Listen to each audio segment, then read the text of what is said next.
Carlos, gracias por venir. Eh, yo tengo un tiempito viéndote en las redes. En realidad, tengo un poco más de 10 años escuchando tu nombre y todo lo que escucho es interesante, pero para el que no sabe lo que tú haces, habla un poquito de ti y ahí comenzamos la conversación. Hablar un poco de mí. Que se- Bueno, lo protocolar sería decirte primero gracias por la oportunidad.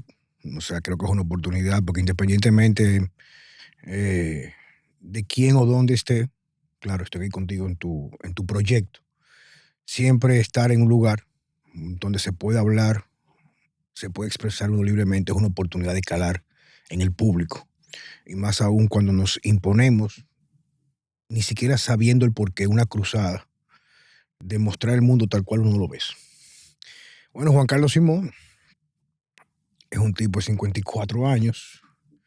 Vengo de una generación que me permitió desarrollar de la forma que yo percibo mi entorno, bajo la interacción solamente con la realidad, no como acontece en las generaciones de ahora que vía la virtualidad. Y en ese proceso de tener bastante tiempo de ocio, que hoy estamos tan ocupados y entretenidos con la conectividad constante a través de la tecnología, pues entonces siempre permite o permitía en mi generación y quizás todavía en algunas personas hoy en día el cuestionarse todo. Este preámbulo es para decirte que he sido un apasionado toda la vida a través de la influencia de mi madre de lo que es la cultura física, no el culturismo o fisiculturismo de tarima, sino el hecho de cuidar el cuerpo, alimentarlo correctamente. Y como tuve de muy temprana edad mucha influencia del uniforme militar en mi casa, pues me visualizaba siendo un militar con un uniforme, pero con un cuerpo que decía mucho más allá de lo que podía decir la investidura. Un cuerpo con capacidad, jamás pensando en la parte hedonista de mostrar, sino sentir que tenía capacidad para hacer cosas. Comencé a muy temprana edad, 12, 13 años, a correr en las mañanas, hacía planchas o lagartijas, luego puse una barra en el patio de mi casa. O sea, desarrollé como esa, y veo que tú haces ejercicio, en ese momento donde no había distracciones, esa capacidad de escuchar mi cuerpo que sentía cuando hacía ejercicio. Y la historia es bastante larga. A partir de ahí, pues entonces, no importa lo que hacía o estudiaba, siempre era una parte donde mi vida iba en torno a tener el tiempo para hacer mi actividad física. Luego de la parte de los ejercicios, la parte de desempeño, fui conociendo gente que está mucho más allá en la escala del desempeño humano en la parte de entrenamiento. Conocí la medicina funcional hace aproximadamente 15 años a través de mi mentor Charles Poliquin, que era un genio, un tipo, bueno, murió ya en el 2018, pero era un genio, tratando de entender todo lo que acontecía en el cuerpo humano para el desempeño. No tanto el desempeño deportivo, sino el desempeño cognitivo, el desempeño de cualquier función que hoy en día impone tanta demanda en una sociedad de alto consumo. Y eso, o sea, bajo esa pasión, digo que es una pasión porque nunca pensé que haría dinero de esto, sino era algo como que me sentía que necesitaba llenar más el contenido de tantas preguntas con respuestas reales, no manipulables o manipuladas, perdón, esa respuesta. Pues entonces comencé a estudiar como oyente en varias academias en Estados Unidos en medicina funcional. Mi primera exposición a esta vertiente de la medicina, claro, como oyente y luego como dietista, pues fue el Instituto de Medicina Funcional en Estados Unidos. Luego migré al Metabolic Medical Institute y luego por último ya tengo varios años en la Academia Norteamericana de Medicina Antiedad o el A4M. Y he hecho, no digamos que con la intención de certificarme, sino educarme, porque en realidad nunca ha sido la intención de tener papeles colgando en la pared. Pero de la transición de ejercicio, que tuve muchos años especializándome, pasé a la parte de medicina, reitero, no para ejercer nada, sino para conocer lo que acontece en el mundo con relación a la salud. Prácticamente, digamos que eso, como dicen los americanos, en un nutshell o en una pequeña cápsula, es como podría describirme yo. ok, me parece súper interesante lo que Esa tú en la dices. parte de, me imagino que te compete, porque también me considero dominicano, eh, creyente de Dios, amante de mi familia, muy amante de mi familia, mi centro hegemónico de mi familia, tanto mi padre, Buenísimo. mi madre, mis hermanos, mis hijos, mi esposa y toda aquella persona que esté cerca de mía, que siento que es parte mía, de mi familia. Ese es tu centro. Sí, mi vida va en torno a eso. Pero el Buenísimo. propósito de mi vida no es ni siquiera la colectividad, aunque sí siempre digo que seríamos mejor sociedad, mejor mundo si todo lo que quisiéramos para nosotros se lo deseáramos al resto también. Pero he aprendido con los años, claro, cuando uno es muy joven piensa que es una cruzada y que tú vas a ser el salvador del mundo. Sí. Ya me he dado cuenta que la única manera de poder lograr eso es cambiándose uno mismo y siendo la mejor persona que uno puede ser para dejar un legado o ser ejemplo en las personas que te rodean. Sí, totalmente. Yo creo que el cambio, comenzando con uno mismo, luego pasa al entorno y a todo lo que lo rodea. Me parece súper interesante lo que tú dices de sentir el cuerpo, no nada más cómo se ve. O sea, sentir la fuerza de los músculos. O sea, yo en mi experiencia que tengo de hacer ejercicio, todo eso, he visto que hay una diferencia entre lo que uno aprecia que el cuerpo puede hacer porque uno se ve bien y lo que realmente el cuerpo puede hacer. Eh, Eso me parece interesante. ¿Qué es realmente la medicina funcional? Mira, la medicina funcional, hace más de un siglo, o sea, la medicina en realidad tradicional, es la medicina que se considera hoy holística. La medicina con herbolarios, porque así nació la medicina anteriormente y se fue desarrollando por miles y miles de años como la medicina tradicional china. En base a todo natural, Historias, la historia, claro, no digamos que no ha sido un avance la parte de los medicamentos, la parte los de los fármacos. fármacos, claro que sí. Y los fármacos, la demanda de fármacos va a responder en realidad a un mundo tan cambiante hacia la enfermedad, no en realidad hacia la sanación. Pero la pregunta es, la medicina funcional es una medicina que la ejercen médicos convencionales, tradicionales, cardiólogos, cirujanos, oncólogos, que se han dado cuenta que de unas cuantas décadas para acá, digamos unos, I don't know, no sé, 30, 40, 50 años, ha sido, digamos que un desplazamiento progresivo. Ya la medicina no está enfocada en curar y sanar. O sea, es prácticamente es una carrera imparable sobre descubrir drogas o medicamentos para ayudar a las personas, ayudarlas, claro está, a vivir con la patología. Jamás no se invierte nada, A nada, vivir nada. apagando fuego. No se invierte nada en la parte de entender o prevenir. Cuando en realidad casi todo médico, por ejemplo, el primer año de medicina, ve el libro de fisiología de Guyton Hall. Cuando yo estudié terapia física, pues fue el libro que me enseñó a ver y entender que el cuerpo humano tiene un funcionamiento muy específico que no es matemático, no es 2 más 2 o 4. Entonces, estos médicos, la medicina funcional, comenzaron con médicos que eran disidentes del sistema, perseguidos, muchas veces depende de la época que estamos hablando, pero se han ido agrupando y ya entonces hay ya academias, hay incluso facultades y ha avanzado tanto en cierto modo, por ejemplo, que uno de los principales abanderados de la medicina funcional, el doctor Mark Hyman, tiene varios libros muy buenos, es un tipo que es brillante, no necesariamente yo, claro, guardando la distancia, él es médico, yo no, comparta todo su enfoque en la parte nutricional, pero ya la medicina funcional tiene, por ejemplo, tiene un área, una ala en Cleveland Clinic, que es un centro de medicina convencional para los médicos funcionales poder dar asistencia en entendimiento y tratamiento de condiciones metabólicas adquiridas por el hombre y sus hábitos. Entonces, en pocas palabras, medicina funcional es una medicina que se encarga de cualquier otra. Tú recibes una persona con síntomas, con una sintomatología, una patología cualquiera, y esa medicina reconoce como médicos que son también medicina convencional que hay que estabilizar a través de lo que conocemos como medicamentos. Podría ser en esos casos cuando sea requerido, pero se le dan las herramientas al cuerpo para que pueda sanar a través de la alimentación y quizás con suplementación estratégica y factores de estilo de vida también. Yo he cogido congresos de medicina funcional donde se te enseña a activar el nervio vago, a trabajar con el manejo del estrés y cómo se reconoce en medicina funcional que una de las condiciones que conlleva mucho más trastorno metabólico hoy en día es el exceso de estrés. El estrés con exceso de estrés con cortisol y adrenalina, que son lo que se llaman los glucocorticoides, pues entonces crean condiciones vinculadas a la diabetes tipo 2, por ejemplo, que es el principal detonante de casi todas las enfermedades, exceso de insulina. Y las personas creen que por un asunto de falta o no de buena alimentación o ejercicio, no tiene nada que ver. Hay lugares donde las personas no hacen ejercicio, fuman muchísimo, tienen vida mucho más calma y tranquila y viven muchos más años. Todo lo que hace la medicina funcional es tomar en cuenta todos estos factores que podrían incidir en crear carencias y luego encontrar el detonante para que una enfermedad o una patología pueda aparecer. Y construyendo eso lo que se llama la matriz funcional, que se hace en la primera consulta, el médico va a saber cómo abordar esas cosas que tú estás arrastrando, que tienen que ver la historia familiar, donde tú vives, tus emociones, cómo tú piensas, cómo tú comes, el grado de actividad física, alta exposición a campo electromagnético, todas estas cosas que quien va despertando va entendiendo, Yeah. que forman parte de la matriz para vivir mejor o para enfermarnos, cómo lo van desmontando y dando herramientas que serían los antídotos para tú revertir o tratar una condición sin tener que recurrir a medicamentos de forma exagerada, que es lo que se llama la polifarmacia.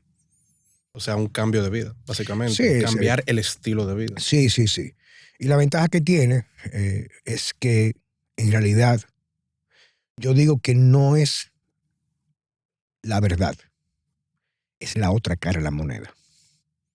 No es que aquello no sirve, no. O sea, hay personas, por ejemplo, yo conozco personas que son excelentes seres humanos que han decidido vivir como viven, con sus pastillas, no van a dejar fumar, no van a dejar de beber o no van a dejar de comer lo que le apetezca y decidieron vivir su vida de esa manera. Entonces, Y sin ejercicio. Sin ejercicio. Pero para esas personas usualmente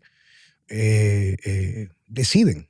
Yo lo que he tratado de, digamos, de decir o ser vocero del hecho de que el problema que yo veo es que casi los médicos convencionales, la mayoría, claro, y sus grandes excepciones, le quitan el mérito a la medicina funcional. Dicen, eso no sirve. Y lo podemos ver cuando hay condiciones que te dicen a ti, por ejemplo, es incurable, cuando eso es completamente falso. En el caso mío particular, que yo lo que hago son asesorías con la parte de nutrición y tengo un centro con varios médicos con todos sus requerimientos legales para ejercer, que se van uniendo a esta campaña y ellos como médicos ayudan, y yo lo que trato de dar con la parte de asesoría de alimentos es cómo la persona puede curar. Yo tengo muchos casos de personas con condiciones metabólicas que yo no las curo. Yo le enseño a ellos, les muestro cómo hacer esos cambios de estilo de vida, en el cual pueden revertir estas enfermedades y vivir prácticamente sin ellas. El enfoque de la medicina funcional entonces son las condiciones metabólicas. Usualmente todo. Por ejemplo, hay una condición congénita, pues tú naciste con ella. O sea, por ejemplo, tú tienes una diabetes tipo 1, que naciste con ella. Yo tengo diabetes tipo 1. Exacto. Pero a mí me diagnosticaron hace 12 años y salió tipo 2 y luego pasé a tipo 1. En ese caso, bueno, no es el tema de ahora, pero habría que ver cómo están algunos marcadores en tu cuerpo para ver si tú podrías en realidad estar eventualmente sin el medicamento. Pero hay médico especializado para eso, no es mi área. Yo soy insulino dependiente. Hasta ahora. Sí, hay personas que van allá, por ejemplo, con ya prescripción de insulina, tomando medicamentos orales para el asunto de mediar la diabetes tipo 2, pero también usan insulina por el grado de resistencia que tienen para empujar usualmente la salida de la sangre a través de la fuerza de la insulina para que la glucosa pueda salir de la sangre y los tejidos periféricos. Cuando se reconoce que es una condición que es adquirida pero que evolucionó a tipo 1, usualmente puede ser reversible. Ahora, claro está, ya una persona con esa condición es reversible si la persona está dispuesta a hacer las cosas que podrían revertirla. Claro, llevar el régimen. No quiere decir que tú te vas a curar con una dieta terapéutica y vas a retomar de nuevo a comer como a lo que te llevó la enfermedad. Pues claro. Entonces la enfermedad va a salir de nuevo. Claro. Pero lo que te comentaba anteriormente era de que lo que dice la medicina convencional es, por ejemplo, no es curable. Bueno, o sea, no es curable si tú sigues haciendo lo mismo que te enfermó. Pero ellos no reconocen el poder. E incluso en estos días, que viene ya prácticamente con el tema que estamos hablando, yo subí una publicación. En realidad fue un podcast que yo fui a una gente muy querida mía, bueno, gente que yo estimo en realidad, y me invitaron para apoyarlo en su podcast. Y yo subí algo que decía que uno de los alimentos más importantes para evitar el síndrome premenstrual, para explicarte esa parte, era la ingesta de proteínas animales. Y hubo gente, me aplaudieron gente que lo han podido validar con experiencia. Pero yo no digo que tú por comer proteína animal, si tú sigues comiendo McDonald's, no es proteína animal. O sea, o tú sigues, por ejemplo, deshidratado, sin coger sol, etcétera. Sino que una de las estrategias que usualmente se utiliza para que el cuerpo pueda eliminar los excesos de estrógeno que lleva el síndrome premenstrual es reforzando la función hepática. Y usualmente la más importante en las mujeres que no comen suficiente proteína es incrementar la ingesta proteica con otras cosas que se tienen que hacer. Entonces la gente comenzaron a atacar conmigo, un grupo de personas, inclusive médicos. Y digo, pero es que es tan sencillo. O sea, si usted va atrás de nuevo y revisa qué es la dominancia estrogénica, quiere decir que tú y yo tenemos estrógenos, tanto lo producimos o por la contaminación ambiental. Una mujer lo produce en cantidades ya a nivel glandular, no a nivel enzimático. El hombre produce estrógenos porque su testosterona en cierto grado que es bueno se cambia a estrógeno o es estradiol. La mujer, el hombre la cambia, o sea, su hormona sexual la equilibra con estrógenos para la salud del sistema cardiovascular, del cerebro. La mujer la produce, así como nosotros producimos los testículos, la mujer produce estrógenos, no que lo sintetiza a partir de otra molécula. Pero cuando una mujer no come bien en la infancia, que las niñas no comen brócoli, no comen carne, comen mucha chuchería, los muchachos en el día de hoy, pues tú pierdes facultades de tu hígado. Cada vez que una mujer pasa el proceso de la menstruación, el proceso menstrual, la ovulación, elimina y se van acumulando estas moléculas. Y yo dije en ese episodio de que una de las cosas que podría ayudar, claro, con otras cosas, por ejemplo, no merendar, no comer procesados, es incrementar la ingesta proteica. Entonces, ¿a qué viene todo esto con el tema ahora mismo? Por ejemplo, yo digo y reitero que usted no sabe de nutrición, nada, nada, nada, nada. Si tú no eres capaz de curar una condición o prevenirla a través de los alimentos. Si tú crees que tú sabes de nutrición como médico, pero va una gente con una condición cualquiera, dígase que problema de aterosclerosis o arteriosclerosis en un paciente que ya con condiciones de pérdida de función cardiovascular, o sea, me refiero a disfunción del endotelio. Necesite algo, que eso es el preámbulo, casi siempre puede llevarte al infarto del miocardio, la muerte del corazón. O tiene una persona con diabetes que se le diagnosticó, que nació con ella, no es autoinmune. O una persona con problema de jaqueca, o una persona con problema de insomnio. Y tú lo que haces es darle medicamento y le pones una dieta, pero el medicamento nunca se lo puede dejar. Entonces tú no sabes de alimentación. Quien sabe de alimentación sabe cómo el cuerpo humano funciona. No lo que tiene el alimento, no. Cómo ese alimento va a interactuar con el cuerpo humano, la inmunidad, el intestino, cómo el cuerpo humano va a funcionar con tal tipo de alimentación, los requerimientos antioxidantes en función al estrés oxidativo que tú le pongas al cuerpo. Si tú no tienes la capacidad de curar a una persona con los alimentos, condiciones que adquiridas, no congénitas, tú no sabes de nutrición.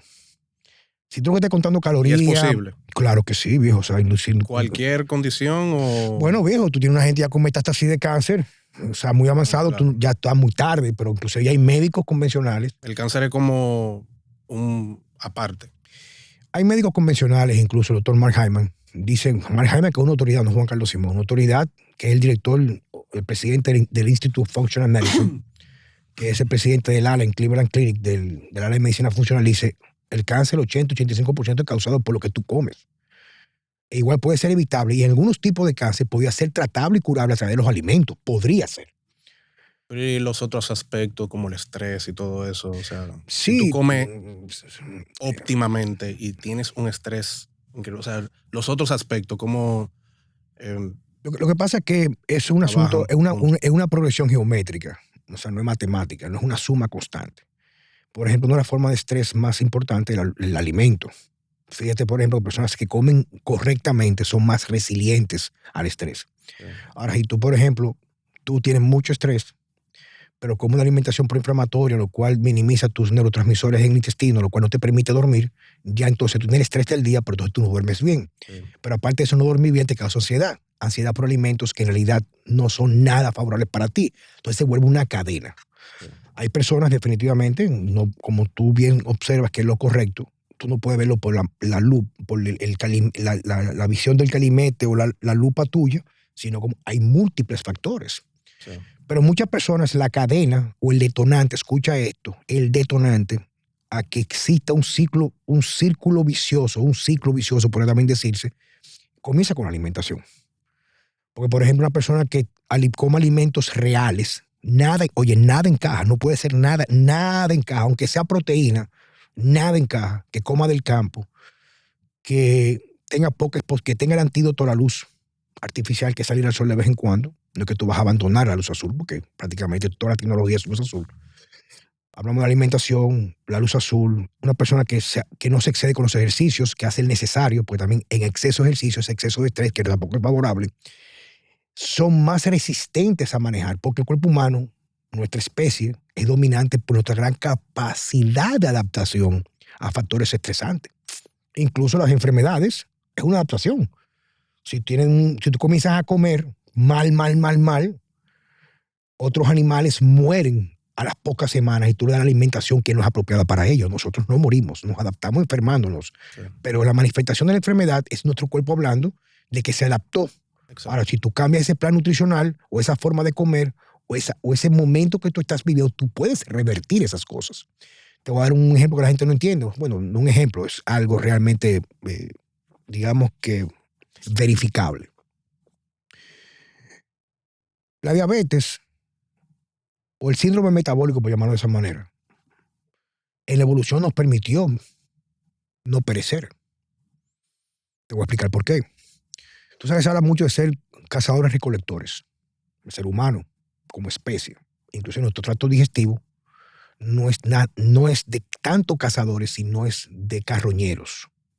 ¿Qué carroñeros? ¿Que comen qué? Ya la osamenta o lo que quedó del animal que fue cazado y que devoraron. Ujú. ¿Qué resulta? La gente no sabe, pero es una de las cosas que la falacia más grande del mundo, que ha existido en la historia del veganismo. No comer carne. ¿Por qué? ¿Cuáles son los 3 animales con el pH más ácido que hay en el reino animal? El pH más ácido. Más ácido. Primero, es el buitre. ¿Qué come el buitre? Caza. Restos. Resto podrido. Inclusive cuando ya el animal está en putrefacción es lo que se comen ellos, usualmente. No quiere decir que no pueda comerlo fresco, pero come animales ya que murieron de enfermos o lo que quedó de la casa. El primero. ¿Cuál es el segundo? La hiena. ¿Qué come la hiena? Básicamente, de todas las especies, hay una solamente cazadora, todas son carroñeras y oportunistas. Ujú. ¿Cuál es el animal con el tercer pH más ácido? El ser humano. Más ácido que inclusive que los depredadores como el león y los felinos. Porque nosotros evolucionamos para poder comer incluso carroña. Y cuando tú dices que eso es verificable, eso es básicamente con un Pero agregado de toda la data de viejo, todos los no, humanos. tú me tienes que saber cuál es el pH del estómago del ser humano cuando come. 1, 2. Ok. Ahí Estamos todos los hablando del animales, pH el del pH estómago. del estómago es de lo más ácido que hay. O sea, una persona con el pH correcto estomacal, correcto, Ujú. tú metes el dedo tuyo y en 20 minutos sale el hueso. Ahora, cuando tienes mucho estrés, que nosotros no evolucionamos ni con celulares, ni con pantalla azul, nada de esto, ni en un carro, ni con preocupaciones, que me llamaron de la DGI y que me van a robar mi dinero porque el gobierno se lo robe, o me paró un AME que lo que tiene son 2 maní en el cerebro, por no decir 2 mojoncitos, a multarte, porque es un mecanismo de opresión, vivimos oprimidos, o viene ahora mismo una nueva ola de COVID, nos van a cerrar el mundo, o yo me creo necesidades ficticias porque creo mucho en la publicidad y creo que soy miserable porque no me puedo comprar un Rolex, o soy miserable, o prefiero empeñarme con un préstamo para comprar una cartera para encajar en la sociedad. Todas las cosas que Que nos decimos y nos creamos en nuestra cabeza. entonces, tú vas perdiendo ese pH. Ujú. Y cuando comienzas a comer, tenemos un pH ácido, porque nosotros no teníamos conflé, ni leche descremada, ni teníamos azúcar, ni teníamos pasta. O sea, comíamos como oportunistas, no comíamos muy frecuentemente, lo cual hace que el pH baje mucho más y éramos capaces de dirigir inclusive alimentos que estaban prácticamente no, para los estándares actuales, óptimos para nuestra salud.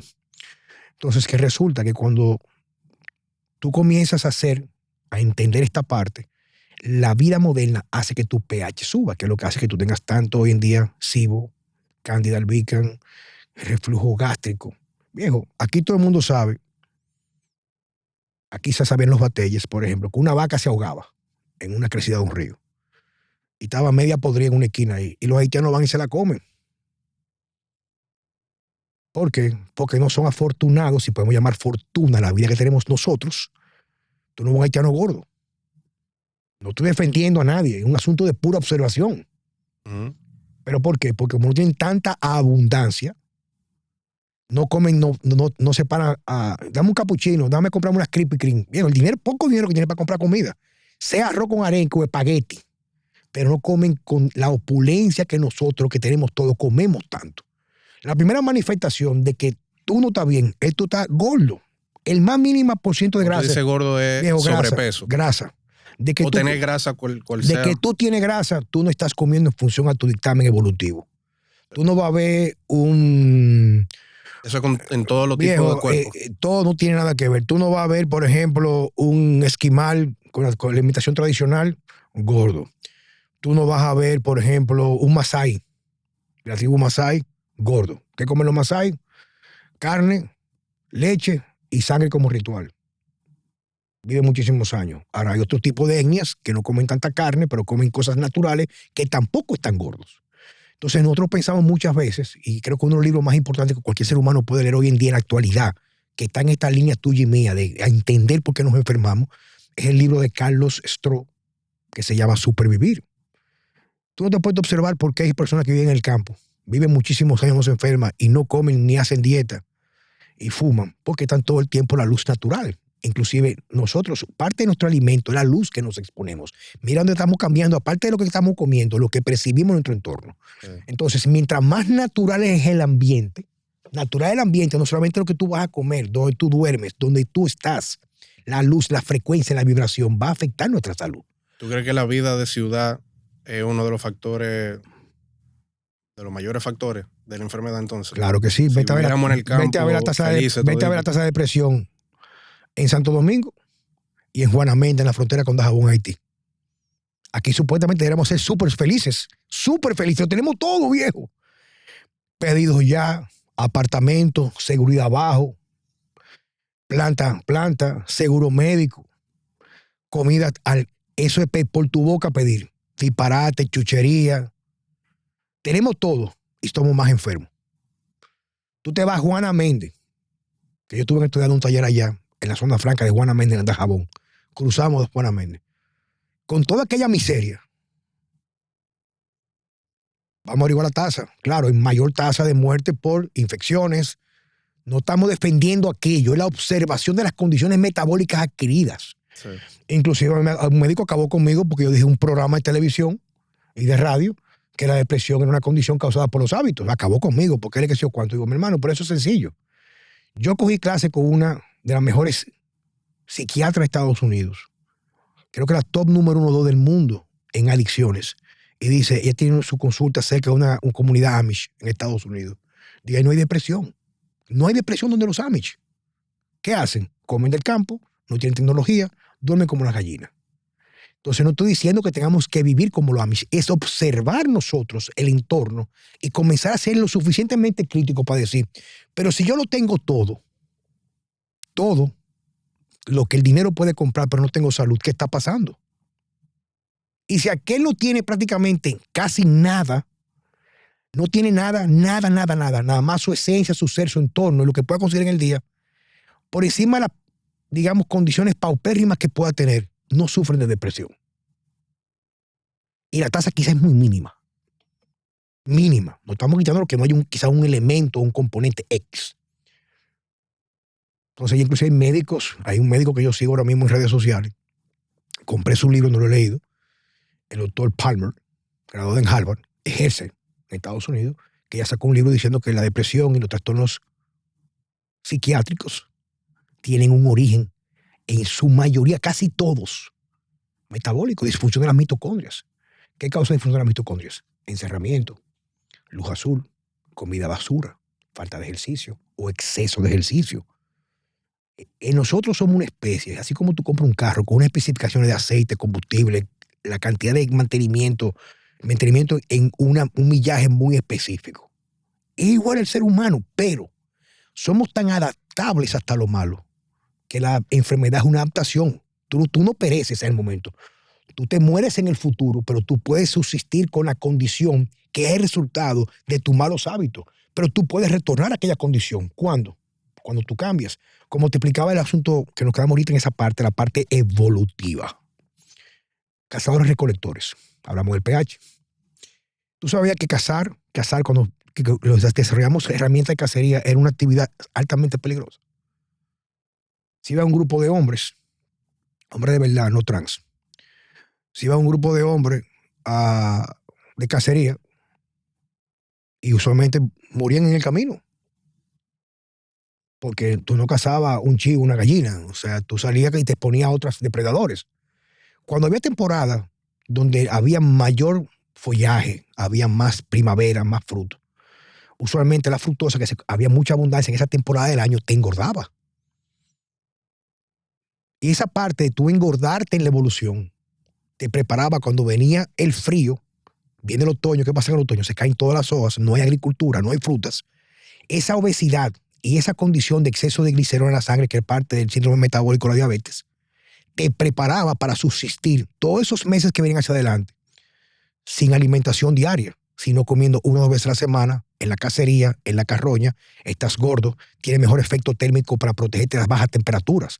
O sea, nosotros como especies, lo que somos hoy en día es el resultado de una evolución donde casi siempre fue de un punto de vista tanto ambiental, climatológico y nutricional pendular. Sí, cíclico. De abundancia en el año, 4, 5, 6 meses. 5 o 6 meses de migrar, pasar hambre, selección natural, mueren los más débiles. ¿Perpetua qué? La parte más dominante de la especie. Anteriormente, como el reino animal, también hay que poner el Animal Planet, éramos iguales. No estamos defendiendo que tenemos que volver a aquella, pero es entender dónde venimos nosotros, sí, para poder entender y comprender por qué nos estamos enfermando. No tiene nada de malo. Por eso es que el ser humano tiene una capacidad tan importante y tan determinante de adaptarse a lo malo, pero es capaz de retornar a la condición ideal siempre y cuando tú cambies lo que te llevó a la enfermedad. Y esa condición ideal se pudiera decir que es entrar en contacto con la naturaleza. Vivir lo más natural posible. El ser humano vivimos todos en un cautiverio autoimpuesto. Entonces, en ese contexto de la ciudad, ¿cuál es la solución? ¿Qué podemos hacer? Porque si ahora mismo decidimos todito irnos para el campo, eso... Bueno, si decidimos irnos para el campo, pero a vivir en el campo, creo que la humanidad comenzará a cambiar para su bien, pero eso no va a acontecer. No va a acontecer. Una de las cosas que está pasando hoy en día es que tanto el borreguismo, la estupidez colectiva que hay, es lo que nos va a llevar a nosotros prácticamente a la perdición si no cambiamos rápidamente. Entonces, el antídoto, la pregunta es, para quien no estás escuchando ahora mismo, es hacer lo opuesto. Por ejemplo, yo por mí, ya yo tengo una tierrita, compré una tierrita, pienso mudarme en 2 años, cerca de aquí, porque tengo que producir aquí en la capital, pero me pasaré 4 o 5 días de la semana durmiendo allá, y quizás eventualmente vendré 2 días a la semana y 5 allá, no sé. El asunto es pasar más tiempo. Entonces, ¿cuál será el antídoto? Esta semana estoy complicadísimo. Trabajando hasta tarde, tengo un taller mañana sábado. ¿Qué hago el domingo? Me levanto a las 6:30 de la mañana. Arranco para no complicarme. Me gustaría la terrena, pero hay que ir un fin de semana. Arranco para Boca Chica. Llego a las 7:15 de la mañana vacío eso. Me parqueo. Boca Chica se llena a partir de las 12. Me voy a un restaurancito que está frente de ahí. Cuando lo abren, cojo una silla. Pido agua con gas, un café. Me paso 3 horas descalzo en la arena caminando en la playa. Entonces, mi antídoto a la luz artificial es la luz natural. A donde yo vivo no me lo permite. Un contexto de relajación. De relajación, claro. Y es el antídoto al daño que tú te haces.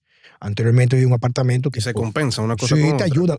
Es un asunto de no necesariamente el total, sino... Yo siempre he dicho que las personas que más estresan son aquellas que quieren la perfección y buscan la progresión, como tú mejorarte.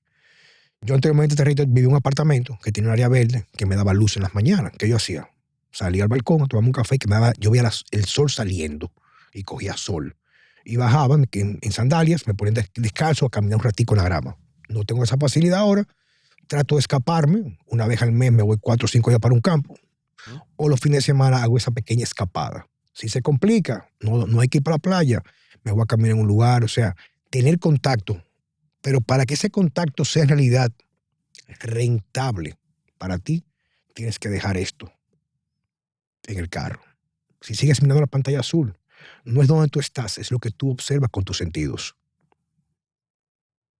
Y una de las magias que tiene el cuerpo humano es que nosotros evolucionamos en contacto con la naturaleza. La luz solar, por ejemplo, en cada momento del día el espectro de luz va cambiando. Por eso es que las personas que van a la playa y viven en el campo no tienen problema de sueño ni de insomnio. Porque lo que permite hacer un reset del ritmo circadiano es la exposición constante a la luz del día. Sí. Entonces, cuando tú tienes la luz del día, ese momento del día donde la luz de las 12 es distinta de las 8, 10 o 11, le inicia cada célula de tu cuerpo, que es la hora tal específica del día, y hace que tu ciclo de producción de melatonina intracelular y la melatonina en tu glándula pineal se ponga en timing para tú poder dormir correctamente. Yo tengo gente que me dice a mí, yo no puedo dormir, no duermo, nunca. Entonces tú vives en una torre, tú prendes el teléfono, pones el Wi-Fi y tú tienes ahora mismo, red tiene como 18 o 20 routers que tú podrías coger. Esa corriente pasa por tu cuerpo, igualito. Es una frecuencia. Él me dice, me voy para Jarabacoa 4 días. El primer día no duermo, el segundo duermo un poquito y el último día duermo 14 horas recuperándome. ¿Por qué? Porque tú el ambiente natural. Entonces, como vemos anterior, lo que estaba comentando, tú me preguntaste la alimentación, el estrés. El ser humano tiene una gran capacidad de adaptación y de retornar a su centro de equilibrio, siempre y cuando tú le des la oportunidad de hacerlo. Porque te va de fin de semana para estar encerrado con un celular chateando, viendo redes sociales. Eso te iba a preguntar. Tú estás en lo mismo, viejo. O sea, yo trato cuando puedo irme 4 o 5 días para la playa, o 3 días, ponte de viernes en la mañana a domingo en la tarde. Yo pasando el peaje pongo el teléfono en la gaveta del carro. O sea, yo no tomo el teléfono. Ahora, si tengo una condición, mi mami está y yo quiero comunicarme, yo lo pongo en un lugar alto que suene el timbre, pero yo no cojo la pantalla. Y casi siempre me pasa un fenómeno. El primer día estoy muy cansado, el segundo duermo un poquito más y el tercer día puedo leer hasta 4 o 5 horas y me puedo enfocar. ¿Por qué? Porque tú te robas el enfoque por la roba de la dopamina. Entonces, fíjate qué tan interesante. Y casi siempre, que fue el tema que comenzamos nosotros, en la medicina funcional lo que se encarga es tomar en cuenta todos estos factores que estamos listando aquí en este momento y cómo coger una persona y saber de todos esos factores que podrían estar sumándose para hacerle daño para la condición o una enfermedad, cómo retomar los que podrían estar a su alcance para poder implementarlo y ver cambios de forma automática y progresiva en su salud. Ok. Ese tema del celular, que es, wow, ¿dónde no hay un celular? O sea, si te vas para el campo, pero te lleva el celular, no tenés nada. El aspecto psicológico de saber manejar el tiempo en el celular, yo creo que es el aspecto más importante. ¿Cómo entra la psicología en la medicina? Es que es una droga, es como tú Exacto. Tú no estás adicto al celular. Tú no le puedes hablar a un tipo que tiene adicción a la cocaína o a la marihuana, adicción full, de que es psicológico, déjalo. Lo que tiene que entender lo primero es reconocer el problema. Casi todo el que ha adicto al celular no lo reconoce. Entonces tú reconocer. Pero como que la línea no está tan clara porque trabajamos con todo estos dispositivos. Yo tengo cierto grado de adicción. Bueno, yo pudiera decir así por apreciación que la mayoría de la población que tiene celulares están un poco adictos al celular. Yo tengo adicción, pero adicción para mí es que a veces cuando yo trabajo en redes sociales, yo lo utilizo mucho para promover mi filosofía y mi forma de ver el mundo. A veces yo entro y nada más me dedico una hora o en la mañana para responder y postear preguntas y respuestas o responder las preguntas o los comentarios de lo que yo subí. Pero cuando yo entro a lo que es la parte del feed, se llama, el feed, la vaina esa, la mariconería esa. Y la vaina esa que tú te pones a ver lo de todo el mundo ahí. El feed, ya. El dedo para arriba y tú. Esa es la parte. Entonces digo yo, ven acá, pero yo comencé a las 7 de la noche y son las 8:30 y yo no dejo mirar para arriba la misma mierda. Sí, es un poco inconsciente. Ya tú sabes que hay un asunto de estimulación que no te permite despegarte porque esto crea una estimulación en los receptores de la dopamina, que es de la gratificación. O sea, lo que más crea dopamina es la antesala a la gratificación. Es como cuando tú sabes que tú tienes una pareja sexual, que tú tienes el mejor sexo del mundo, que tú vas para su casa, tú vas súper excitado, con una súper erección, y si una mujer súper lubricada, súper los pezones dilatados. ¿Por qué? Porque esa predicción, ese preámbulo al éxtasis, eso que tú sientes, la dopamina. Sí. Nada más de entonces, esto lo que hace eso lo hacía la televisión antes también con la persona, ¿no? Sí, pero tú tenías para la televisión, tenías que irte con la televisión. Tú te apagabas y te ibas. Ahora tú sigues con la televisión arriba de ti. Sí. Tú te levantas de noche, cuando yo era niño, el programa que terminaba más tarde cerraba a las 9 de la noche. Después no había programa de televisión, no había canales de televisión. No había. Entonces tú tenías un tiempo de equilibrarte. No había router, no había Netflix, no había redes sociales. Tú caminabas, yo iba para el gimnasio, de Los Prados al gimnasio al Tommy Gym. Estamos hablando del año 83, 82, no sé, por ahí. Y yo salía de Los Prados caminando toda la Charles Sommer. Iba yo, Juan Carlos Simón, caminando con mi entorno. Yo no tenía distracciones. Yo miraba el charco que iba a brincar, los carros que pasaban, los letreros. O sea, yo tenía una interacción con mi entorno natural. Ahora mismo tú no interactúas ni siquiera con tu misma esencia para tú dedicar tiempo a pensar. Por eso es que en los últimos tiempos no se ha inventado nada que sea revolucionario para la humanidad, toda esa base de inventos tecnológicos. No hay nada nuevo. ¿Por qué? Porque casi siempre los grandes descubrimientos o los grandes hallazgos o lo que sea vienen del ocio.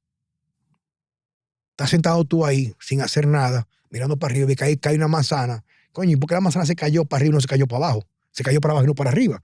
Entonces nosotros no tenemos tiempo de pensar. Por eso es que el grado de estupidez es muy grande. Porque, por ejemplo, con lo que aconteció en los últimos años, igual que todo el mundo yo me lo comí, para no entrar en esos temas, no te vayan a cerrar el podcast o esta... Yo le decía a la gente, está bien, ok, tenemos tal cosa ahora mismo, tenemos el mundo cerrado por algo, pero no, que se murió fulano, pero todos los días muere gente. Mi papá acaba de fallecer hoy, hace 3 meses. La diferencia es que si hubiera sido en aquel momento de encierro, aunque se muera el corazón, le pone que fue por el virus. Entonces, si fuera lo que dijeron, aquí en los barrios deberían haber fosas comunes, mi hermano. Fosas comunes, con cal, los muertos uno arriba de otro. Y tú vas a los barrios y nadie se murió. Entonces, aquí viene este ejemplo. Que ya la gente no apela al sentido crítico, la observación, la realidad. ¿Por qué? Porque cuando tú tienes una duda de algo, ¿a dónde tú lo vas a validar? Aquí. Donde el algoritmo te pone lo que tú quieres que tú creas y tú veas. Esa es la diferencia. Sí. Por ejemplo, anteriormente una mujer paría, daba luz. ¿A quién llamaba? A la abuela, a la mamá, a la tía que tuvo 5 hijos. Ahora, tú eres una millennial. Llama a tu mamá, a tu abuela. No, porque somos diferentes. Aquí está la tecnología. Aquí dice la verdad. Entonces, todo lo que tú ves que dice aquí, que es mejor para que sea un niño, es para que el niño sea un borrego, un estúpido, como adulto. O sea, el tema se está yendo un poquito fuera de lo que estamos hablando de medicina funcional. Pero eso se aplica a todo, inclusive para la medicina. Tú diste un punto muy importante, pero yo creo que ese invento, vamos a decir que es en función del humano, del ser humano y de su bienestar. Creo que hace milenios se lo inventaron y es la meditación, la respiración, cerrar los ojos y poder entrar a pensar críticamente tú en vez de creerle al celular. Como que yo no creo que realmente hay que inventarse un chip que hay que ponerse en el cuerpo para uno poder llevar la vida. Bien, o sea, tenemos la solución. El chip no es para ti, es para otro llevarte la vida a ti. Esa es la diferencia. Digo. Pero por ejemplo, en el caso ¿Tú practicas la meditación de algún tipo? No, porque la meditación, por ejemplo, es una forma de apagar el cerebro. Hablo en blanco. Si tú buscas un cazador-recolector, como pasa, por ejemplo, en algunas tribus nómadas todavía, perdón, no nómadas, sino cazador-recolector en África. Quien ha cazado, me gusta la cacería de verdad, ¿eh? Tú sabes de cacería, es una forma de meditar. Porque cuando tú te montas, por ejemplo, que yo practiqué enduro, motocross, o enduro, y te gusta y tú lo haces, lo que lo hace tan adictivo es que es una forma de meditación, porque tú te enfocas en el presente. Así te olvida el problema. Claro. Entonces la meditación es una forma, no le quito el efecto, la trascendencia que pueda tener. Pero los requerimientos de meditar hoy en día es para poder apagar el cerebro, que nadie lo pueda apagar. Ahora, por ejemplo, si tú eres una persona que tú disfrutas, no lo que tú sientes porque tú encajas en el estereotipo de tipo de gimnasio. Porque yo estar solo en mi casa, yo hacía socio en mi patio yo solo. Ponía una canción de Judas Priest o Def Leppard o Iron Maiden cuando yo era un carajito, o ponía música de Motley Crue, cualquiera, y yo hacía eso en mi patio yo solo, viejo, solo con mi esencia. Es una forma de meditar. Porque en ese momento para mí no existía nada fuera de mi mundo, que era ese particularmente. Sí. Entonces tú lo que haces con la meditación es tratar de apagar. ¿Por qué? Porque una de las cosas que causa más enfermedad es el estrés. Porque el estrés incrementa lo que se llaman los glucocorticoides, que es el cortisol, y también con la adrenalina. Por eso que mucha gente sufre de diabetes o resistencia a la insulina, no por un asunto de falta de ejercicio o comida, sino exceso de estrés. Pero ¿qué pasa? Que lo que hace que tú tengas esa respuesta estresante elevada es lo que se llama el sistema nervioso simpático del autónomo. Pero cuando tú logras meditar o tú logras irte de pesca solo en una yola, no con un grupo de cuero en una lancha por ahí, no, tú vas a pescar de verdad o tú vas a hacer algunas cosas para ti, tú logras apagar ese chip y tú entras en un sistema nervioso autónomo parasimpático que te baja la frecuencia cardíaca, baja la producción de cortisol, baja la presión arterial, tú entras en tu esencia, a ti el tiempo no te pasa, tú lo disfrutas. Entonces, y dejas de pensar un poco. Si sobrepiensas. Tú estás pensando en el presente, porque ¿qué tú haces cuando tú meditas? Tú te enfocas en tu respiración, que es lo único real del presente. Que está en el presente. Entonces, por eso es que estas estrategias, cualquier estrategia que hemos hablado, alimentación, luz artificial, que es la antídoto a la luz artificial, no es irte para la loma a vivir con una fogata. es saber que si hay luz artificial y tú coges luz natural, es tu antídoto. Tú sabes que si tú comiste muy mal en el día de hoy, quizá al día siguiente hacer un ayuno terapéutico es tu antídoto para ese daño. Que si tú competiste en fisiculturismo y te metiste una caña que está descojonado por dentro, tomate un mes sin entrenar y comienzas a nadar, es el antídoto. Sabes que, por ejemplo, si tú duraste 2 noches sin dormir porque tienes mucho trabajo y una responsabilidad, irte por un campo sin celular a dormir 7 y escuchar tu cuerpo es el antídoto. Que si tú lo que estabas era todo el tiempo comiendo basura, porque lo correcto es contar macro, que fuera Mickey Way, y tú, aunque estés flaco, te haces un perfil metabólico y tienes ya cierto grado de daño endoteliar, porque fuiste a un médico como el doctor Víctor Mato, el doctor Víctor Atala, que te hace esos parámetros, que te los mide, o tú tienes ciertas cosas, la única forma en el péndulo de estar en la basura es buscar la limpieza. Si tú estás por decirlo de otra manera, en el desastre, busca la organización. Si tú estás en el exceso de alimentación, quizá es tiempo para restricción calórica con ayunos terapéuticos. Entonces, lo que tenemos que entender que el ser humano es una especie con alta capacidad de adaptación, una adaptación tan grande que nos adaptamos hasta lo malo.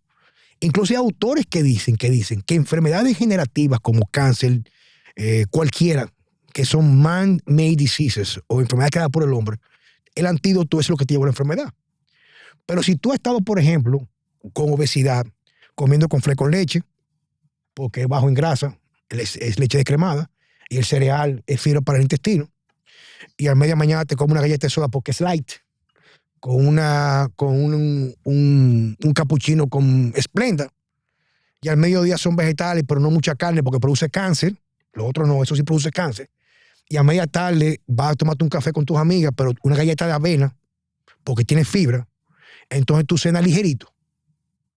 Entonces, si tú quieres cambiar lo que te llevó a la enfermedad, que fueron esas cosas que tú pensabas que era correcta, e irte al extremo, quizá una dieta por un mes de 2 comidas al día carnívora, que es la dieta de eliminación más potente que hay, y luego introduce vegetales. O sea, claro, estamos hablando de eso no lo decido yo, eso se puede levantar, pero la idea es tú que... Tú dices por un mes. ¿Y qué pasa luego del mes? Porque bueno, en mi experiencia la salud es maleable. O sea, yo he sabido descarrilarme un poco, se me descontrola la glucosa, la hemoglobina glicosilada, y luego digo, wow, espérate. Y cuando me encarrilo y comienzo a hacer ejercicio, a comer bien, todo. Sí, pero es una decisión que tú haces, es una decisión consciente. Sí, lo que me refiero a lo del mes. Yo tengo luego del mes que esa persona haga esa dieta, ¿qué va a pasar? Yo tengo un paciente con diabetes tipo 1, full, que no se medica. ¿Y qué diabetes tipo 1 es eso? 1, dependiente de insulina. Ok, insulina. No se pone insulina. No se pone insulina. No. ¿Qué hace? Come nada más carne. 2 veces al día. Pero si no se pone insulina, no es diabético. Es diabético porque no la produce. No la produce. No produce insulina. Bueno, no la necesita tampoco porque nada más come carne. Exacto. Ahora una pregunta. ¿Y el exceso de proteína en la carne y los riñones? Es una falacia, eso es mentira. Todo el que se enferma en los riñones nunca comió mucha carne. O tú le comete 3 Big Mac con papa frita, pan transgénico. Si te enfermas de la carne o de la papa frita, que no es papa frita, con aceite vegetal. No, obviamente. Casi todo el que tiene problemas renales tiene o un problema de diabetes, que no lo causa la carne, o un problema de hipertensión descontrolado. Ahora, cuando una persona tiene ya un daño renal, un daño causado por otros agentes, o puede ser también toxicidad por cambio o por otros metales pesados, ya la proteína tiene que depurarse, pero un riñón sano maneja. Por ejemplo, hay un médico norteamericano que ¿El mismo riñón se adapta? Es que en función del riñón es esa. O sea, si tú comes natural, lo que pasa es que comer carne no implica una vaca diaria. Y desayunar carne, merendar carne, comer carne, merendar carne, ¿Y es carne? Solamente carne esa dieta? Hace 1 o 2 comidas al día. Pero no puede comer nueces, por ejemplo, vegetales. Pero le va mejor con la carne. Ok. ¿Y eso le funciona a todo el mundo? O sea, eso es un approach que se pudiera implementar en cualquier persona. No, tú tienes, porque por ejemplo hay gente que dice, yo no me gusta la carne. Sí, pero vamos a quitar la maña. Vamos ahora a mismo poner un lado. En el mundo se acabó la insulina. No hay insulina por 2 meses. Se acabó, no hay. No hay insulina. No hay insulina. Sí. No hay. Sí. Que no hay. Ay, me voy a morir. Ay, Dios mío. Y coge un sándwichito de pan integral porque es bueno. Con una glucerna de la farmacia que es bueno para la diabetes. Te mueres prácticamente en Malísimo. 48 horas. Malísimo. Ahora, yo ahora mismo no hay insulina, no existe. Porque hubo un cataclismo, hubo la Tercera Guerra Mundial y se acabó los suministros. Yo no voy a comer nada, voy a beber agua y una vez al día voy a comer solamente huevos hervidos y carne con sal, o sea, para la parrilla.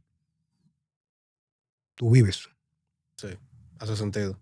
Oye, no estoy diciendo que tú lo hagas, porque van a decir que Juan Carlos dijo que yo no estoy diciendo eso. No, claro. O Todo el sea, mundo tiene que probar y ver cómo le funciona. Pero yo creo que eso de que no me gusta la carne no es válido, porque a mí me puede no gustar una comida y es súper buena para mí. viejo, pero es que la comida tiene un efecto adictivo.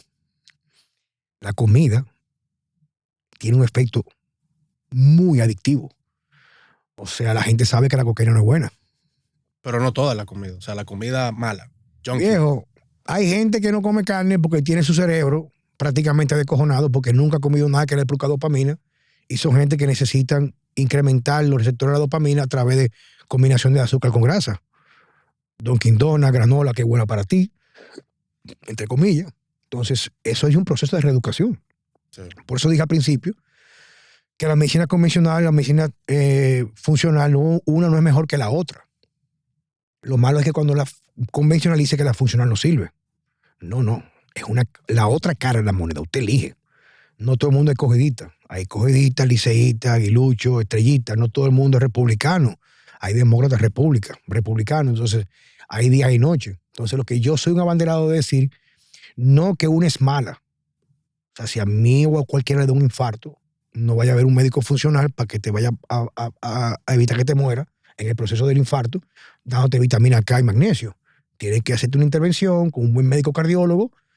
Bueno, ya tienes una condición que te puedes morir. Ahora, si vas a un médico funcional y tú estás dispuesto a hacer los cambios, tú puedes evitar llegar al infarto en miocardio. ¿Me estás entendiendo? Sí. Ahora te llegó. Ahora una cosa. ¿Cómo entra el contexto de vida en todo esto? Porque tú y yo estamos a un nivel de conciencia que sabemos que tenemos que educarnos, tenemos que comer saludable, tenemos que ejercitarnos, tenemos que hacer esto y lo otro, pero un preadolescente, un adolescente, una persona que está en sus 20 y pico de años, te lo digo de experiencia, yo incluso cuando me diagnosticaron diabetes, yo no tenía ni idea, o sea, no tenía ni idea, y eso que yo iba al gimnasio, pero yo estaba poniéndome fuerte, yo no estaba teniendo una vida saludable. Entonces, el contexto de vida, comenzando por la edad, la cultura, el trabajo, la familia, todo eso, ¿cómo se integra en la medicina funcional? Comenzamos con eso. En el hogar, yo tengo una hija de 3 años y medio, su comida favorita es carpaccio. 3 años y medio se come 2 carpachos todos los días. Y vamos para la playa y ella pide 2 sardinas con aceite de oliva y limón. La niña no tiene tarjeta de crédito. Ahora yo le pongo galletas de Oreo en la casa y le pongo galleta guarina y le pongo helado, que es adictivo, que estimula los receptores en un niño, la galleta Oreo como si fuera cocaína en un adulto, para que tú sepas. Entonces, la carne hace daño, pero la Oreo no. No hay una campaña en contra de la Oreo. ¿Por qué? Porque la Oreo, los dueños pagan mucho dinero al gobierno y es un negocio asqueroso. Entonces, el ambiente. El ambiente lo es todo. Sí. El doctor Gorka Vázquez, un tipo, yo me quito el sombrero. Pero yo creo que tenemos el libre albedrío de no comerse la Oreo. ¿Tú entiendes? No existe, o sea, como la Oreo, es que no existe libre albedrío. Bueno, la Oreo puede estar ahí en el supermercado, pero soy yo que voy y la compro. Pero para tú tener libre albedrío tendrías que desconectarte del sistema. Ser educado en tu casa, no ver redes sociales, vivir en un ambiente más natural. Sí. De que tú estás en el sistema nos conoce más a nosotros que a nosotros mismos. Como dice Yuval Harari en su libro Homo Deus. El sistema, cada vez que tú le das un like a algo en redes sociales, la inteligencia artificial está tomando qué te gusta, toma los gestos tuyos.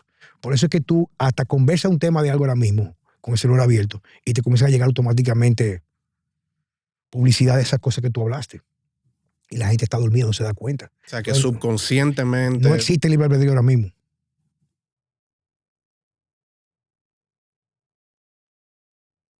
¿Tú crees que eso es producto de marketing? El sistema es asqueroso, va mucho más allá de lo que tú puedes ver. Lo que tú ves es las ramas, es un pulpo. Sí, claro, pero ¿dónde está la cabeza?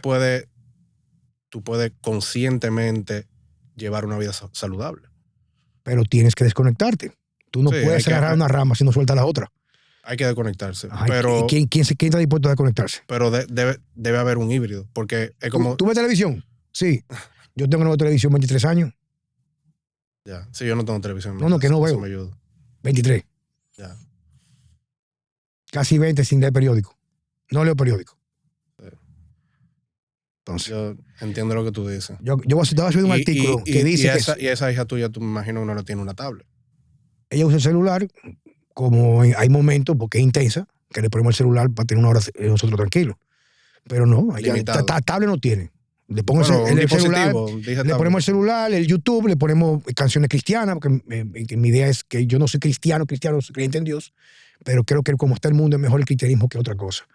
Le ponemos cosas, le ponemos videos educativos, hay unos videos de muñequitos que le enseña a ella, por ejemplo, la importancia del cepillo dental, le enseña al dentista, o sea, nosotros elegimos lo que ella va a ver. Entonces utilizamos esa herramienta poderosa, no para que domine y mi hija sea un resultado de la herramienta, sino para que mi hija, a través de esa herramienta, con lo que yo elijo para ella, sea lo que yo quiero que ella sea.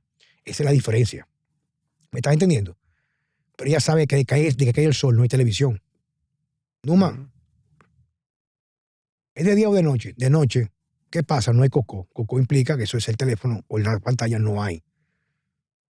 Y usualmente ella pide en la mañana televisión, no se le pone a jugar. Estamos en vacaciones, se le pone el juego, jugamos con ella, su mamá o yo o la nana. ¿Me entiendes? Pero la idea es entender. Siempre hay una parte más importante, que lo dice en el libro El arte de la guerra. Hay que conocer al enemigo, querido. La única forma de vencer al enemigo es tú conociéndolo primero. No hay forma de tú vencer a tu enemigo si tú no lo conoces. Léete el libro Sapiens y luego el libro Homo Deus. Sí, los leí. Yuval Noah Harari es un genio y realmente él, todo eso que tú dices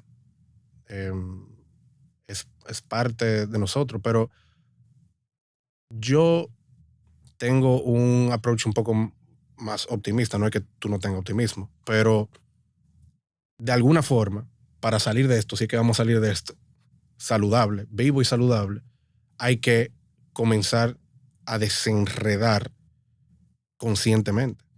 Entonces, ¿cuál es la solución a través de... ¿La solución colectiva o individual? Bueno, creo que hay que comenzar con uno mismo. Pero ese es muy fácil. Tú tienes opciones. Él está escuchando el podcast ahora mismo. Mi pensar es que hay que hacerse responsable cada quien de cada... O sea, uno no puede echarle nada a nadie. Pero es que tú llegues a esa conclusión porque te enfermaste. Sí. Si tú no te enfermas, tú no llegas a esa conclusión. Puede ser que no. Entonces tú tienes que hacer fondo primero. Incluso yo tuve un momento que pienso que yo llegué a tener diabetes precisamente para poder llegar al nivel de conciencia que tengo hoy. No hubiera podido de otra forma, creo. No. Es que esa es la respuesta. La pregunta es que no todo el mundo hace fondo. Y hay gente que le gusta vivir metido en su mierda. En el fondo. Mira, para ir terminando, te voy a hacer una anécdota. Mi tío Will, que en paz descanse, he sido un hombre desde niño hasta la actualidad bendecido por mi familia, por lo que yo viví con mis primos, que eran mucho mayores que yo por parte de mi mamá. Y yo un día que mi tío Will vive por ahí por la Sánchez, él pescaba en el malecón de aquel lado de Metaldón. Vivía en un barrio medio pobre, pero un barrio más o menos dentro de lo que había de limpio. Pero había que cruzar para llegar de donde estaba él, que era más o menos cerca del mirador, al malecón. Había que cruzar un barrio pobre, que eso lo llevó el gobierno. Hicieron los multifamiliares ahí. Y yo pasaba con él, yo estaba a lo mejor unos cuantos, 5 o 7 años de edad, no recuerdo ahora mismo, de mano. Él iba con su bulto de pesca y su vara, y yo iba con él de mano. Y bajando yo veo este barrio y las cunetas, los cañitos, como bajan en los barrios, con ese bajo a mierda, viejo. O sea, es agua negra. Desembocando en el malecón. No, o sea, no, la idea es, yo no sé dónde desembocaba, pero yo sé que tú te metes por esos barrios usualmente, que no hay en realidad una planificación, pues las aguas no se tratan, o sea, la gente tiene una letrina y eso baja por ahí mismo, viejo. Ese olor peculiar que huele mal. Sí. Y entre medio de eso yo vi 2 casas de concreto de 2 y 3 pisos. Digo, tío, ¿qué es esto? Me dice, mijo, es que usualmente la miseria es una elección. ¿Cómo así, tío? Tío Will. Me dice, tú esa gente lo más seguro se fueron para Nueva York a trabajar toda su vida 40 años. Ahorraron para elegir una mansión en su pila de mierda. Así vimos la salud.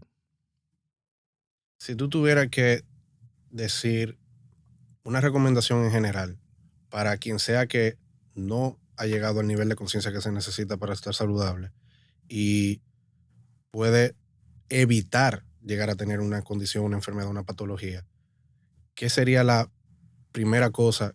¿Por dónde se comienza? Despertarse en la mañana, debe brincar de la cama al baño, cepillarse y cambiarse. Orine, encuérese y mírese frente al espejo con un cronómetro por 2 minutos.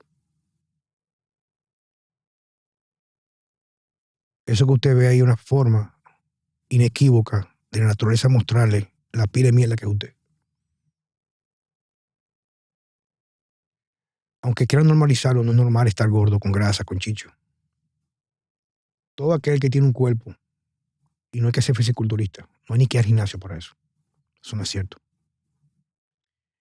O sea, que Sí. el nivel de grasa, lo que ahora mismo... ¿Cuántos haitianos van al gimnasio? Creo que no hay un porcentaje que Tú vas a está Cuba, establecido, tú como vas, 30%. olvídate de eso. O 20 y pico por ciento. O dejemos los números, vete a Cuba. Todos los muchachos tienen nuez de Adán, no tienen pinta de pájaro, que es aunque es un país con una prostitución calante entre hombre y mujer. Ahora, ¿cómo tú mides la salud en sí con respecto a la grasa? No es posible tener grasa. Ningún gordo está sano. Pero no significa que todas las personas que no tienen grasa están saludables. Pero hay saludables. Okay. Si tú estás flaco metiendo cocaína y perico. Pero tú dices... estás flaco, tú no estás saludable. Tú dices que... Pero ningún gordo sano, ningún gordo. Okay, metabólicamente no está sano. Abarcando a los flacos también que no están saludables. Ajá.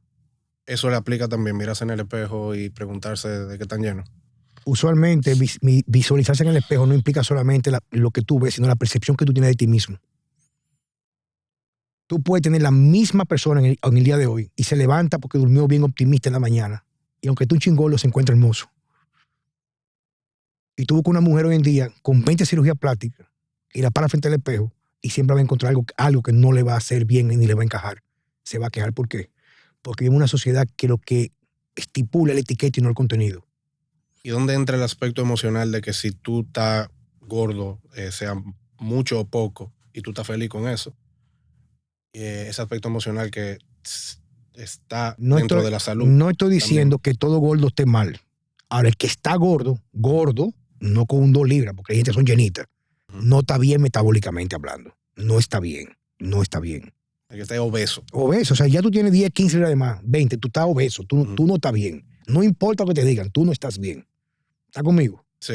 Ahora, tú me dices por dónde comenzar. O sea, eso no es una regla para todo el mundo, pero ayuda. Claro. Yo, por ejemplo, no estoy gordo. Pero cuando me cojo un fin de semana y me meto 2 botellas de vino y me meto 4 pizzas, el lunes me veo el vientre inflamado y me veo la papada hinchada porque estoy hinchado. Entonces, eso me dice a mi coño, se te pasó la mano y cuéntate, vamos para atrás ahora. Estos próximos 5 días o las próximas 2 semanas, o no porque yo lo hago de esa manera, pero tienes que cuidarte. Y cuando tú vuelves el otro fin de semana, no te tomes 2 botellas de vino, tómate 2 copas. Entonces, tomo decisiones responsables. ¿Cómo tú integras o no integras el alcohol en la vida? Moderación. Si el alcohol no me controla, no hay problema. ¿Cómo tú sabes que porque yo tengo un momento que no me controla, no me emborracho, pero me meto una botella sabiendo que no puedo seguir, no puedo tomar más. ¿Y qué tal de abstenerse 100%?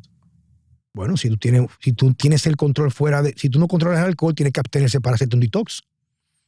Tienes una relación tóxica con una tipa y sabe que lo único que lo mantiene ustedes pegados, tu pareja, es un buen sexo, mientras tenga sexo, va a seguir pegado con la relación tóxica. Y eso metafóricamente pudiera... Tiene que durarte un tiempo para dejar de desear la parte sexual, para poder ver con objetividad la parte tóxica. Sí. Entonces, si tú eres una persona que tú tienes un problema de alcohol, yo, por ejemplo, llegué a un momento y decía, venga, pero no es posible que yo tenga que toda la noche tomarme 2 o 3 copas de vino. No soy borracho, pero ya siento que lo necesito. Entonces, yo siento que estoy fuera de control. ¿Qué hice? Hice un detox. 3, 4, 5 semanas sin alcohol y luego me di cuenta que con una copita me era suficiente. No me hacía daño. Pero cuando me paso de alcohol no duermo bien. Caigo rápido, pero no duermo bien, me levanto cansado, no rindo bien en el gimnasio. Lo mismo pasa cuando me paso el celular, me la paso con apatía, me la paso cansado. Entonces, esa es la capacidad de tú escuchar tu cuerpo.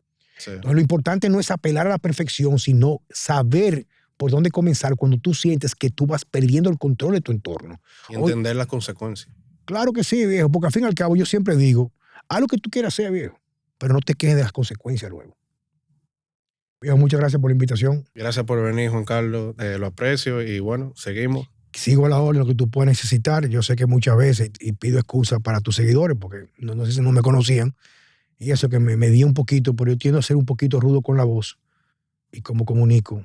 No porque tenga una intención, es que yo soy así, yo soy muy apasionado. Y a veces me duele ver el grado de desentendimiento de la mayoría de que lo que nos está pasando no nos lleva por buen camino. Te deseo mucho éxito en tu proyecto, viejo, y quedo a la orden. Gracias, Juan Carlos.